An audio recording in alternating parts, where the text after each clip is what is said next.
Welcome to Desert Island Discs, and today's castaway is another of my colleagues from EachMoment, Alex Campbell. Hello, Alex. Hello, Ashley. So we've understood what EachMoment is. It's a digitisation lab here in Norwich where we take people's tapes, films, photographs and digitise them so that it can be viewed on digital technology and shared between people.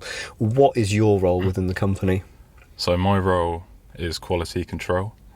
So I work in the AV department, and my job is basically to look through all the footage, make sure it's come out as it should at the best possible quality, potentially get it revised in case it needs to be improved upon. So basically, check for all the footage, make sure it's the best it can be before it gets sent back to the hopefully happy customer. And in terms of what we do here, I mean, how much of a bearing does that have on what you have done before? Have you used analogue cameras and equipment and things like that, or you've been a filmmaker, I understand? Yeah, well, I guess since I was sort of young, really, I've always had like a little mini DV cam that I've actually recently revived. But yeah, I used that a lot when I was young, so I think that did help spark an interest in film and capturing moments and just being able to relive the memory via watching what you've recorded, whether it's on holiday or just like family events or me dancing to the camera in my room by myself, just being silly. I did a film course at uni, and I'm at the moment, obviously I work at EachMoment, and I also do freelance editing as well. And I'm hoping actually to get more into short films, because obviously I did that at uni, but I feel like it feels like the right time in my life to get creative and get on the short film media, I guess. Of course. I mean, so this is the two sides of it. There's the production of things like dramas and short films, but also what we do here is actually preserving memories, which is obviously what you've also done in the past. You've recorded your own memories. And of course, with Desert Island Discs, we, to a degree, are talking about memories here as well, because you have selected your 8 records for your Desert Island, and you're imagining sitting on your own, listening to some of these tracks. So it will be interesting to hear what kind of memories and what kind of reasons you have for having these or wanting these records to be listening to. So and you've got quite a variety of things, I think, here, really. I mean, it's some people just pick pop music, some people pick classical, but you've got a bit of a mix of everything, really. Yeah, obviously, as most people do, I like to listen to a bit of everything. But I thought especially, being on a desert island, who knows how I got there? Maybe a piece of driftwood, maybe the plane crashed, or maybe I fell asleep on like a boat, who knows? But I just thought a wide selection would be nice, to accommodate the different moods I may be experiencing while on the island. Absolutely. So your first record is from Carole King. Yes, Carole King, It's Too Late is the song. And why this particular song? I mean, out of all of what Carole King has done in her life, not only as a singer but also as a songwriter, why does this track grab you particularly? Well, I think it's a song I've really started to really appreciate more recently. Because obviously my mum liked the song, and I've heard the song via like family members and stuff, but especially over like the past sort of 2 years, the song's really grown on me, because I really love the album, which is Tapestry. It's a really solid album, but especially the song It's Too Late. I think it's probably her most famous song, but I just love it. I'm not sure, it's something about the melody and like the way she sings it and the delivery. It just sounds like really authentic and pure. I guess the chosen notes in the melody, they seem to formulate together really nicely, and I just love it. And then also all the little instrumental details just all come together really nicely. And I think it's one of them songs that it's almost like less is more, because it's relatively simple, which allows, the emotion to be at the forefront of the song. Obviously, there are songs that are complex that do that too, but I think especially for the subject matter, romance, loss, having to move on, I think it's really appropriate for the song, and it just makes for an amazing song, whether I'm more sad or more happy. It just always... it just really resonates with me, basically. Stayed in bed all morning just to pass the time. There's something wrong here, there can be no denying. One of us is changing, or maybe we've just stopped trying. And it's too late, baby, now it's too late.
can't stay together, don't you feel it too?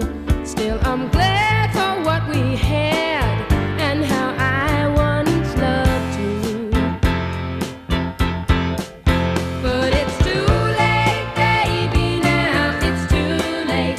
Though we really did try to make it. Something inside has died and I can't hide and I just can't fake it. Oh, no, no, no, no,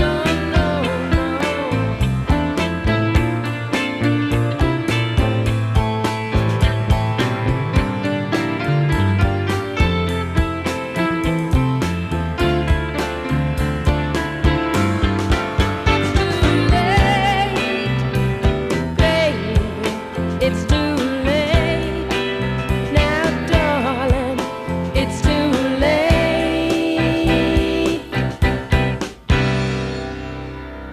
So Carole King, It's Too Late. So obviously you know about Carole King being a songwriter. I mean, have you seen the musical about her? I haven't. I haven't actually seen it myself, but Oh, okay. I know she's one of those artists when you actually realise what she's written for other people as well, and you realise just what a legacy she has left. You know, so I don't know if that can be said about King Cruel. I don't know very much about, or anything actually about King Cruel, so I'm hoping you're okay. going to enlighten me. I'll try and give you a little insight. So King Cruel, I'm guessing he's probably now in his late 20s, possibly early 30s. But he's sort of like a young, I dare I say, protege. He's a songwriter, a very good guitar player. He also dabbles in a bit of hip-hop production as well, in some of his solo, especially his earlier stuff.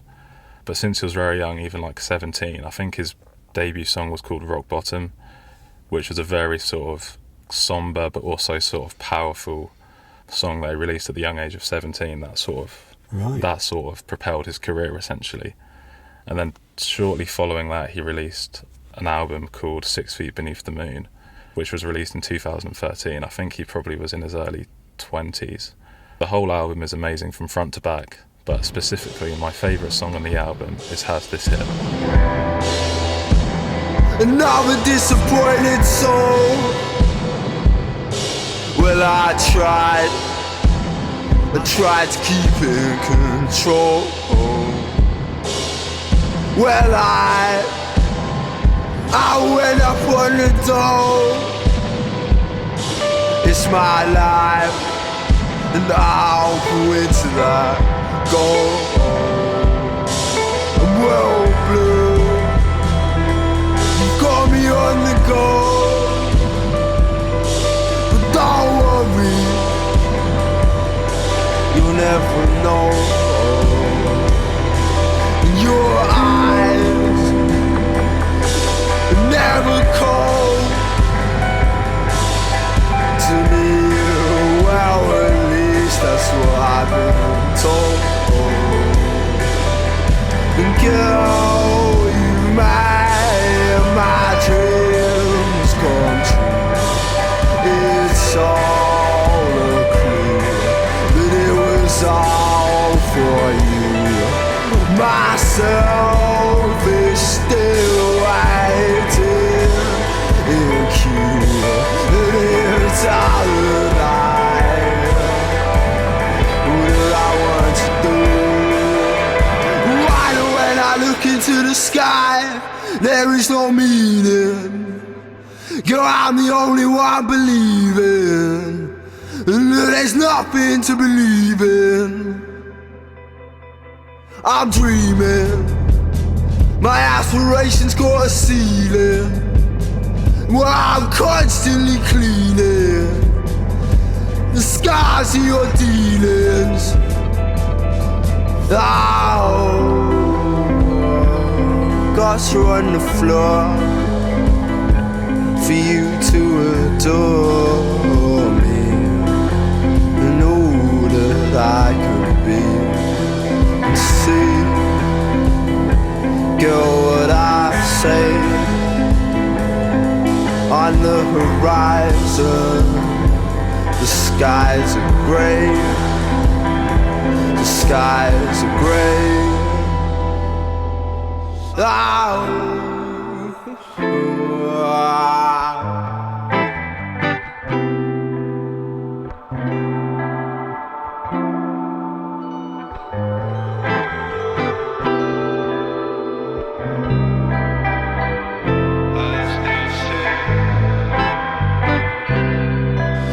girl, I wish you're here.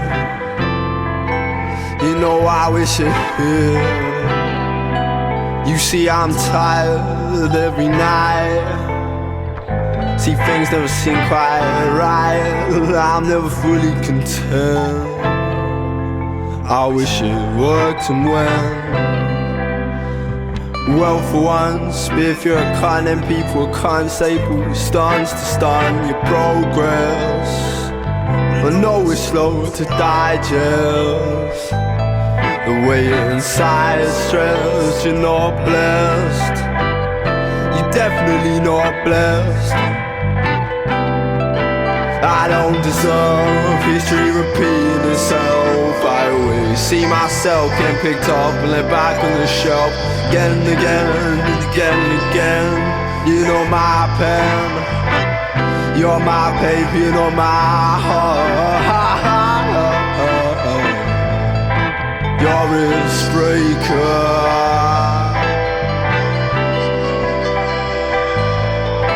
You're a breaker.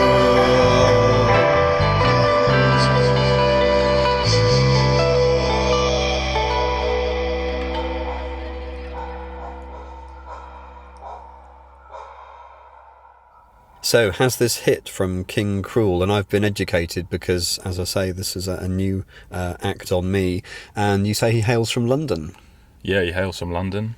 He's got a very distinctive voice, and I think that's what draws me to his music, because it's almost, at first, when I first heard it, I thought it sounds a little bit too much. But then over time, it sort of grew on me. It's a very low voice. He'll do a lot of like vocal inflections, but he's a very strong songwriter. So a lot of the lyrics can probably relate to a lot of people. In a lot of his songs, he relies heavily on reverb, which creates this really nice sort of spacey, airy guitar sound. And he uses a lot of jazz chords, which sound really nice together. And it really creates this nice sort of full emotional sound that I've grown to love over the years. Your background in terms of and how some of these songs have come about, has this come through family or friends, or is this just from what you've been listening to and where you grew up? Yeah, so probably a mixture of both. So, for example, Carole King, that was sort of influenced from family, and that's how I got an introduction to that sort of music, in addition to a lot of sort of older rock stuff, so like obviously Pink Floyd, Fleetwood Mac, all that sort of stuff, which I absolutely love. But especially with sort of the newer stuff, it's mostly through sort of self-exploration, because obviously I've pretty much always grown up with the internet like most people my age. So yeah, sort of talking with friends, looking on the internet, Spotify, of course, that's a great resource for finding new music. Growing up with the internet, I mean, you and other members from EachMoment, probably the first round of interviewees that have had that kind of influence. Previously, it's always been, I heard it on the radio, I went out and bought the record, or, CD when it was around. So this is a completely new sort of culture, and especially for myself as well, because I'm obviously watching my own daughter growing up this way. In fact, I put a post on our chat recently that my wife had sent me, and it was about a girl who was trying to get a song through the internet that she wanted to hear, and her mother's saying, back in my day I had to ring up the radio station, sit by my boombox with a cassette, hoping that within the half hour or so of me asking for it, they're going to play it to record it. And the reply from the daughter is, I don't understand what you're telling me. That's funny. I think my mum can definitely relate to that, and her youth especially. But yeah, it's crazy now, because all you need is Shazam. Hear the song, go on your phone, Shazam it, and you've got the song, which can be great. And the internet in general, it can be great if used correctly, especially if you want to really find deep dives on artists that you like, where previously, like you said, you might have to go around to different record shops, hope it appears on the radio. Whereas now you can get a lot of an artist's full discography, which could be hundreds of songs, in the space of a few minutes. So yeah, that's one good thing about the internet, and sort of it's really limitless in how much music you can access. And like you say with Shazam as well, if you hear it and you're not sure what it is, if it comes on a TV advert or something like that, you can do that, you can find out what it's called. Whereas back in the day, sometimes you might have to go into a record shop and hum the tune. Yeah. Do you know what this is? You know, can you get it for me? I know you can hum to Google now, actually. Yes, so you can absolutely. hum to Google, which is kind of crazy, but it's good. Definitely. So how did you come across Mad Villain Accordion? That's the next track we're hearing. Yeah, so Mad Villain's a hip-hop duo, but it would have just stemmed from my interest in hip-hop, which started to develop probably in early high school. I started listening to a lot of sort of early 90s, especially East Coast hip-hop. So the Wu-Tang Clan, Big L, Jay-Z, Notorious B.I.G., Redman, Foxy Brown, DMX, there's loads. And I especially really like the instrumentals and the use of sampling with the drums, finding clever samples, and just the way they sort of like took one song and sort of flipped it to create a whole other aesthetic, oftentimes paying homage to the original song. And then with the clever rhymes over the top, it sort of really appealed to a younger me, as it still does now. But then obviously I started to dive deeper into the genre, and one of the very popular figureheads in the more sort of alternative backpack sort of hip-hop is a duo called Mad Villain, separately known as Madlib and MF Doom. So Madlib is arguably the best living hip-hop producer today. He incorporates a lot of jazz into his music, a lot of samples, and a lot of really clever forward-thinking music. He's been doing it since, I think, probably the 90s, and now he's a bit older, but he's still releasing music at such a rate. Sometimes he'll do stuff and it'll just leave you stopped in your tracks, like how did someone create such a incredible idea? So we've got an amazing producer, Madlib, and then we've got MF Doom, who's one of the best lyricists of all time. He uses a lot of sort of like comic book references, and he goes under the alter ego MF Doom. So no one actually knows what he looks like because he wears this mask, because a lot of the influence stems from sort of like old comic books, a lot of Marvel stuff. So he sort of has this alter ego persona, MF Doom, aka Victor Vaughn, who's sort of like, his mission is to take over the world.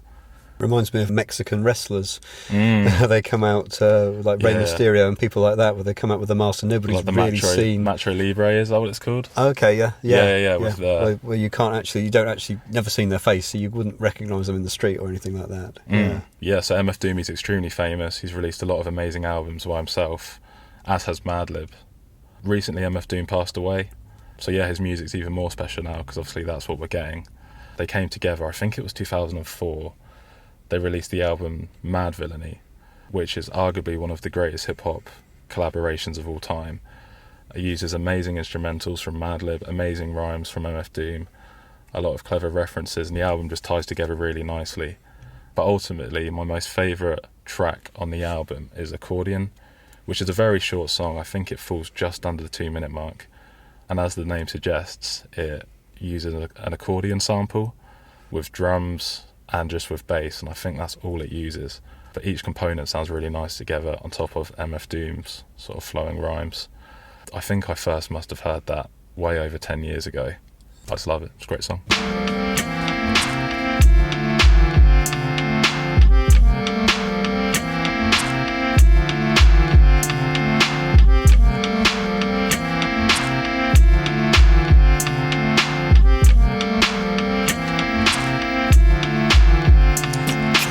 Living off borrowed time, the clock tick faster. That'll be the hour they knock the slick blaster. Dick Dastardly and Muttley with sick laughter. A gunfight and they come to cut the mix master. ICE Cole, nice to be old. Y2G Steve twice to threefold. He sold scrolls, low and behold. Know who's the illest ever, like the greatest story told.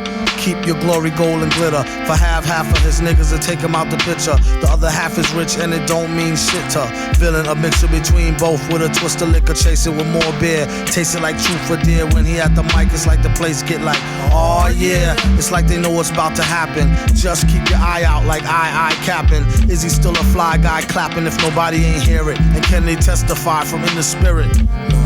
and living the true gods. Giving y'all nothing but the lick like two broads. Got more lyrics than the church got ooh lords. And they hold the mic in your attention like two swords. Either that or either one with two blades on it. Hey you, don't touch the mic like it's AIDS on it. Yeah, it's like the end to the means. Fuck type of message that sends to the fiends. That's why he bring his own needles and get more cheese than Doritos, Cheetos or Fritos. Slip like Freudian, your first and last step to playing yourself like accordion.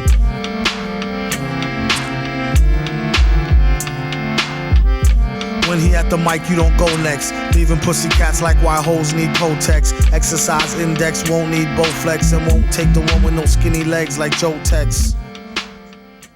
Now, you said that a lot of these songs you found digitally, and that's how you've come across them.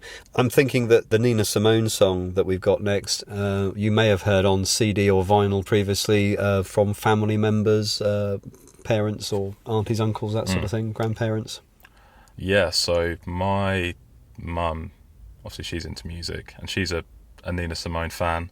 Interestingly, on her side, they're mostly into sort of more like Christian music, so I guess it's quite an old gospel African American song. I've only really listened to Nina Simone sort of more recently, so in sort of the past 2-3 years. Her music's definitely grown on me a lot. She's an incredible piano player. She's got an incredible voice, and obviously specifically with Cinnamon, it's a very gospel soul song. And I'm a big fan of soul music in general. It was really hard to pick which soul song I was going to put on my Desert Island disc, but it really had to be this one, just because of how deep the lyrics cut. And it's almost like a trance, like the way she keeps singing them out and repeats different parts, and it creates a real like strong visual picture. And I especially really love the piano sound at the start. It's pretty iconic, but used in quite a few commercials and things. I think it is in the pop culture of the moment, really. A little bit like one of the Ennio Morricone pieces that's being used from one of the Western films that's been jazzed up a little bit and used. There's an awful lot of stuff that does come back that people probably wouldn't have been aware of otherwise. Yeah, it's been used in adverts. I've definitely heard it a few times in some films. I've heard it in the film Harriet, which is about the former slave Harriet Tubman, who's obviously a very influential figure. The use of Cinnamon specifically in a film like that, they really morph together nicely, because obviously it's a very serious subject matter, but then it's also got that element of hope, because obviously Harriet Tubman played such a vital role in helping many slaves escape enslavement. So yeah, that worked really nicely. And this one really builds. I don't know how much time we're going to have to play the whole track, because it's 10 minutes. It was actually quite surprised me. I mean, obviously the premise of the original Desert Island disc is the idea that you're on a desert island with a wind-up gramophone playing these discs that are probably only 3 minutes, 4 minutes maximum aside. But we will play as much as we can of Nina Simone's Cinnamon.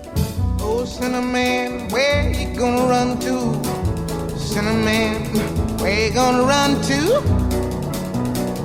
Where you gonna run to? All on that day, will I run to the rock?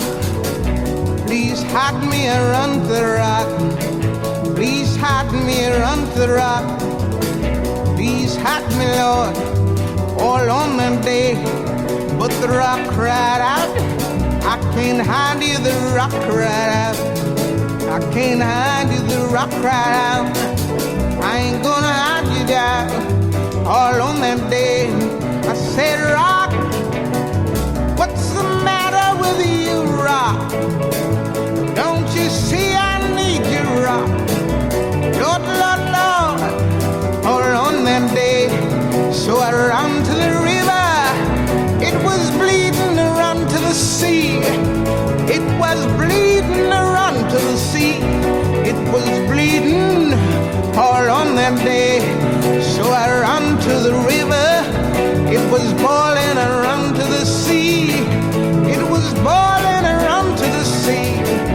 It was boiling all on that day. So I ran to the Lord. Please hide me, Lord. Don't you see me praying? Don't you see me down here praying? But the Lord said, go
So we've come from Nina Simone, a singer who's been around for a while, to a relatively recent singer, but sadly is not with us any longer either, Amy Winehouse. Yeah, so Amy Winehouse is one of my all-time favourite artists.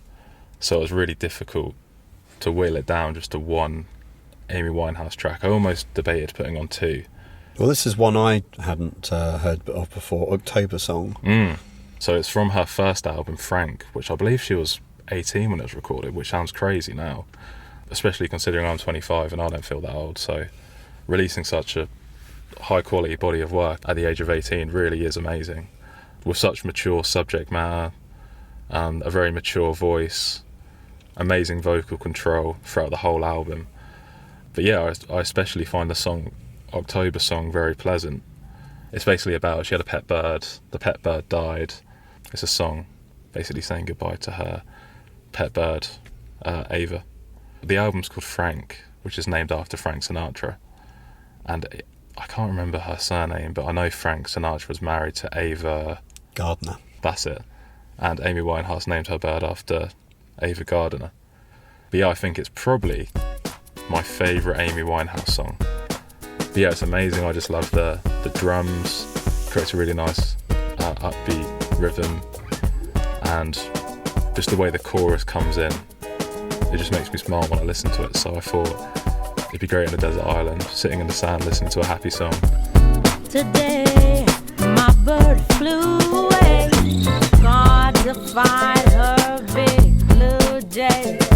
Starlight, before she took flight, I sang a lullaby on birdland every night.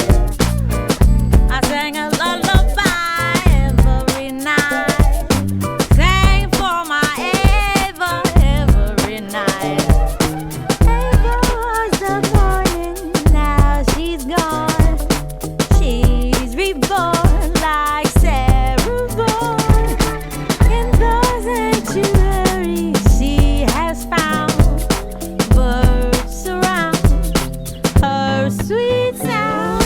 And Ava flies in paradise, and Ava flies in paradise. With dread, I woke in my bed to shooting pains up in my head. Love bird, my beautiful bird, she spoke until one day she couldn't be heard. She spoke until one day she couldn't be heard.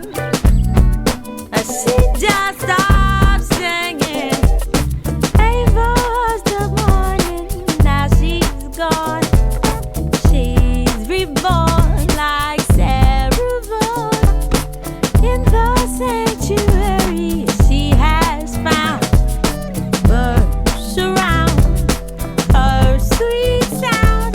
And Ava flies in paradise, and Ava flies in paradise. Ava is the morning, now she's gone. She's reborn like Sarah born. In the sanctuary she has found, birds surround her sweet sound. And Ava flies in paradise, and Ava flies in paradise. She flies in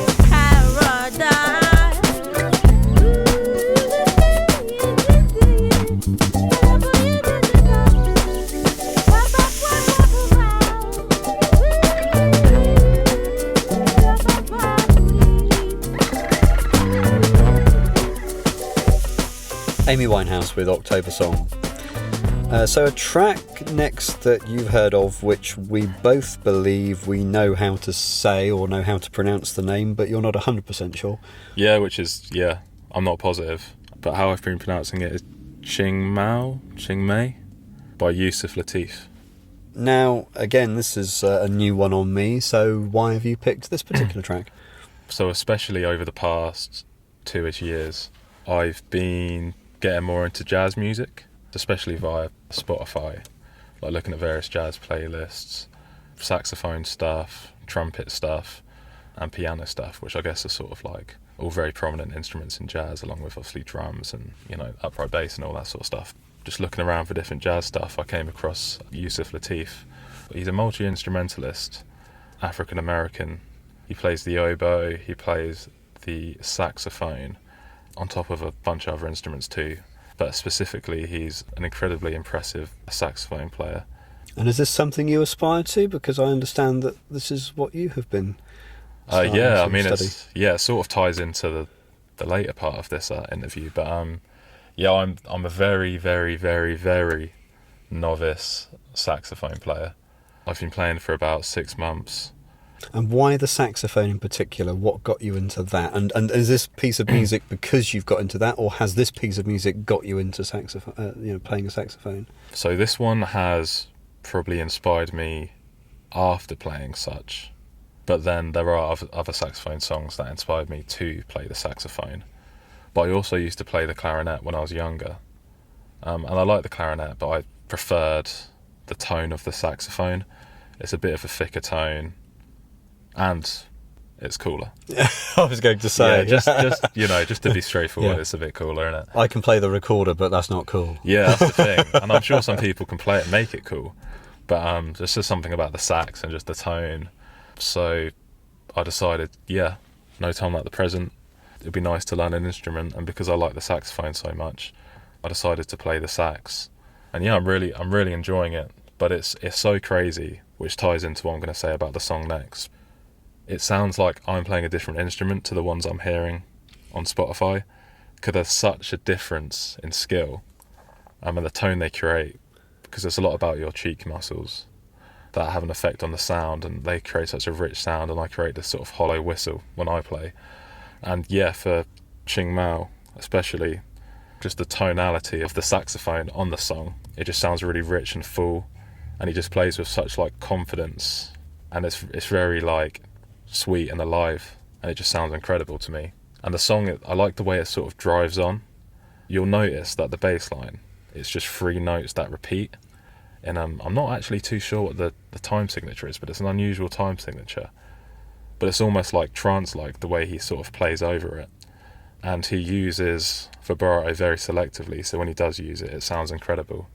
And I just listen to the song a lot, and I just think it's amazing, and I think it'd be sad to never hear it again, hence why it's going on my desert island.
So, as we said, quite a variety of music in your Desert Island Discs, and looking at the contrast now with this piece of music from English composer Ralph Vaughan Williams, a very, very popular piece of music.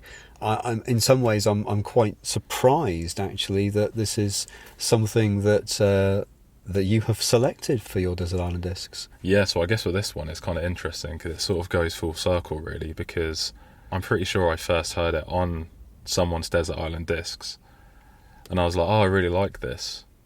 So obviously I searched it, found the song, gave it a listen, and yeah, what more can I say? What a piece. And absolutely, and it's only been, I understand, this year that it was knocked off the top spot in Classic FM's top 300. For the last 10 or so years, it has been at the top. And if anybody hasn't guessed so far, it is The Lark Ascending, which is quite a long piece. It's like a 16-minute spectacle, I guess. Yeah, and you can imagine the lark sort of soaring on the air currents with that sense of freedom. Would that give you hope and a sense of freedom despite being on this island alone? I mean, even like the way you're describing it, it's basically explaining why I like the song so much, because it's such a visual song and the imagery it makes your brain create as you're listening to it. It makes you think of freedom, joy, relief. I sort of stem from the countryside. Obviously being in Norfolk, growing up in a small village, I've been around fields and trees and all that sort of stuff. So it almost feels like a soundtrack to, I guess you could say, my childhood. And so when I listen to it, it feels very nostalgic. It's just an incredible piece, really, and just hearing the violin, it just sounds so angelic, and it just sounds amazing. And then every time I listen to it, it feels like it can't be as amazing as the last time I heard it. And I'll listen to it and I'll be like, yeah, it is.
So the Lark Ascending, an instrumental piece, and your final piece is an instrumental as well.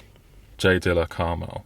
So J Dilla, sadly he's passed away. He passed away in 2006. Was an American hip hop producer out of Detroit, Michigan, and in my opinion, and many people's opinion, he's probably the greatest hip hop producer of all time. His use of samples, his choice in drums, his bass lines, always create a very emotive sounding instrumental. Whether it's his own solo work, because he released a lot of sort of beat tapes, or whether working with Tribe Called Quest, Janet Jackson, Busta Rhymes, The Pharcyde, Erykah Badu, and many more really. His music has a very strong sort of soul element to it. It incorporates elements of jazz. But yeah, just the emotion he can stem out of samples, and he can just create a really sort of eclectic sound. And what I think is so clever about J Dilla's music is that his songs are very simple, but like each element is like perfect, or at least I believe so. So it might simply be just drums, bass and a sample, and it's often very repetitive, so it's often the song is the same the whole way through. But for me, I just love it. Just the swing and the groove he creates in his music, it sounds incredible. This song, J Dilla Carmel, is from my favourite album of his, Vintage Volume 2, and out of all them songs, this song is my favourite. It just makes me feel, I guess, similar to the way Lark Ascending does, just very sort of free and serene. And similar to the Amy Winehouse, I think sort of any of J Dilla's songs I could really take to the desert island, but this one specifically is very dear to me.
So I can imagine you on your desert island, probably with a lot of these pieces of music, especially the instrumentals, with your eyes closed, just thinking of happier times, thinking of being with friends and family, being off this island, not being alone. I'm probably also thinking, I wish I had a beer right now. Well, we'll come on to what else you would like on your desert island. Now, as you probably know, as well as your 8 records, you get the complete works of Shakespeare, which happen to be on the island already, apparently, and the Bible. Would you dip into either of those? Interesting, I'm actually currently reading the Bible, so if I haven't finished it by then, I guess I could read through it again a second time, or maybe I might still be reading through it. It's a big book. Both sides of my family are all devout Christians. I'm actually not, but I thought it'd be nice to maybe see their perspective by reading the Bible. So yeah, I'll definitely give the Bible a read. I'd give Shakespeare a read, see if I can get my head around the Old English. But you do get to take your own book, which would be? So interestingly, which is quite embarrassing, I'm not actually a huge reader. I probably haven't read more than 100 books, more than 50, but not more than 100 in my life. But I think I'd want a book that sort of like motivates me each day, and I think that book would have to be Meditations by Marcus Aurelius. He's often considered as one of the last great emperors of Rome, a very wise man. What do you specifically get out of this book then? It's basically just packed full of wisdom. Like, I don't think it's possible to have shoehorned any more wisdom into the book. Like, every page is like just like another nugget of just wisdom, basically. But as I mentioned, obviously, Marcus Aurelius, he was the emperor of Rome. He was a philosopher, specifically Stoic philosophy, which is a branch of philosophy that has a focus on sort of nature, sort of living with purpose, and sort of basically how to live a virtuous life. So looking at sort of wisdom, courage, temperance, and also justice. I did write that down on my hand so I don't forget them four things. Very good. Well, it's radio, so we don't know. Yeah. We wouldn't have seen that. It's a secret. The book basically comprises of his own sort of diary. So it was never intended to be published, but it just has loads of sort of wisdom on how you should live your life, to be positive, to live with purpose. So I think especially in a desert island situation, it'd be a really good book, and it's so rereadable. Yeah. You could almost read it as like affirmations, basically, each day to keep you going. And don't give up hope. Don't give up hope. Absolutely. Yeah. And your luxury item, would that also give you hope? So yeah, the luxury item is a saxophone. Of course it would have to be. It'd have to be, yeah. I've just started learning. I have no plans on stopping. So I've got no choice really but to take it with me, because I don't want to have to play the air sax. Would you be playing along to your songs, do you think, for some of them? Yeah, or? I'd probably try and play along. I don't think I'd have the capacity to do Lark Ascending on the sax.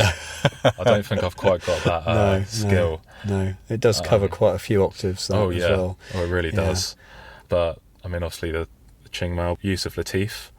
I was actually considering another Yusuf Lateef song, but that was an oboe song. But I thought, because I've got my sax, it would be good to have direct sax reference. So and you can play along, and you'd feel that you weren't so alone. Then you'd be feeling you're part of the orchestra, or part of the band. Yeah. There'd probably be some nice acoustics on an island too, and maybe the birds might sing along. Well, absolutely. And would you do any improv? Do you improvise on the sax? Yeah, I know some scales. I probably have to. I don't know them all yet. So if I appeared on a desert island tomorrow, I'd probably have to try and figure them out for myself. Yeah. But you might come back with some tunes that you've composed. Yeah, I might scratch some scores in a tree, and then maybe if I can afford to go back to the island or find it, I can take a photo of the tree. Yes. Well, of course, we haven't suggested that you're able to take a mobile phone with you or anything like that, with other music on, or take photographs. So yes, that's a very good point. Yes. So you're on your desert island. You've got your sax. You've got your books that are keeping you going. I have to ask you, if you had to choose one particular record, the instance we normally say is if a wave came up and swept 7 of your records out to sea and you discovered that it had left one record behind, which is it you're desperately hoping that it's left you? I'd be happy with any, but I think it'd have to be Lark Ascending, because I think the others I can sort of sing in my head a little bit. Yeah, I think Lark Ascending's just the best one, really. Even though you wouldn't be able to play with it against it with your sax. Even though I wouldn't be able to play it with the sax. If I was in a police chase, it'd be another matter. That'd be a different song entirely. But I think in the context of a desert island, being in solitude, being alone, I think it'd be the most accommodating song. Alex, thank you very much for letting us hear your Desert Island Discs. Well, thank you, Ashley, for doing a tremendous job at hosting.